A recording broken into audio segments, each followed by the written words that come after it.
Diane Douglas, she sat on the governing board of the Peoria Unified School District from 2005 to 2012. She was the board president in the years of 2008 and 2009, and she wants to be your next superintendent of public instruction. Will you please welcome to the stage Diane Douglas.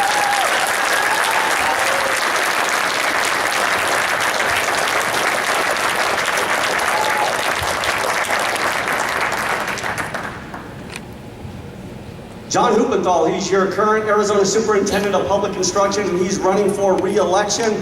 His political career includes serving as city councilman, state representative, and state senator, and he'd certainly like to remain your Superintendent of Public Instruction. Please welcome to the stage John Huppenthal.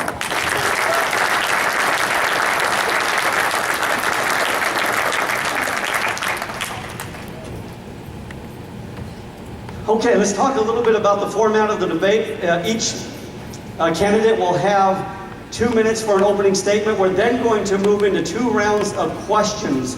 The first round of questions will come from me. These are questions that we put together. And each candidate will have 2 minutes to answer each question. And then after each candidate has had an opportunity to answer that question, there'll then be another 2 minutes for rebuttal. And that rebuttal can include interruption, so long as it's done respectfully, and bantering, cross-examination, really a discussion between the two of you. And then the second round of questions will come from the audience. And again, if you have questions as we move through, please fill out your 3x5 card. And Donnie, where are you? Right here. The old grumpy cowboy. And then Evelyn as well. Evelyn, where are you? Evelyn, I think she's probably out in the foyer, but she'll be involved in making that happen. So let's move forward with opening statements, and we'll begin with Diane Douglas. Can everybody hear me? Yes. Shane, thank you for having me here tonight. I appreciate that. Ladies and gentlemen, thank you for being here tonight. I'm Diane Douglas, and as you heard, I'm running for Superintendent of Public Instruction. My husband, daughter, and I, we moved here from what I fondly refer to as the People's Republic of New Jersey to raise and educate our daughter here because we knew we'd have a better life. As she went through school, I began studying our American education system to make sure that she would get the best education she possibly could. And because some things kind of made me go, huh? They're doing what with our children? And I wanted to understand. As she went through school and when she ultimately graduated, I decided to run for our local school board, which was the Peoria Unified School System. You know, we have revamped and revised education multiple times in this nation, and we do it every 10 years or so. It's not going to change because the same people who have marginalized academic content, rewritten our history, or in many cases, quite frankly, just want to make a buck, are the same people who are doing it again and again and again. Our State Board of Education brought in the Common Core standards without telling us, without asking our permission, without finding out what we wanted for our children, because they're our children.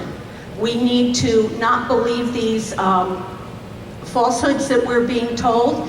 Recently, the Chamber of Commerce released talking points for candidates so they would know how to deceive you because they think their vision for education is far more important than your vision for your children and your grandchildren's education.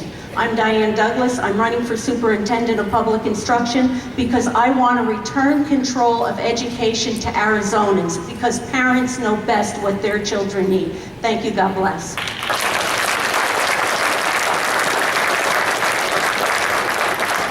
Mr. Huppenthal.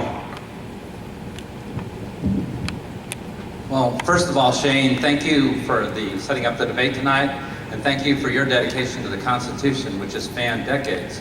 You've done an incredible job across the entire state of telling all of our students what an incredible nation we live in, what an exceptional nation we live in. And I know that from my personal experience.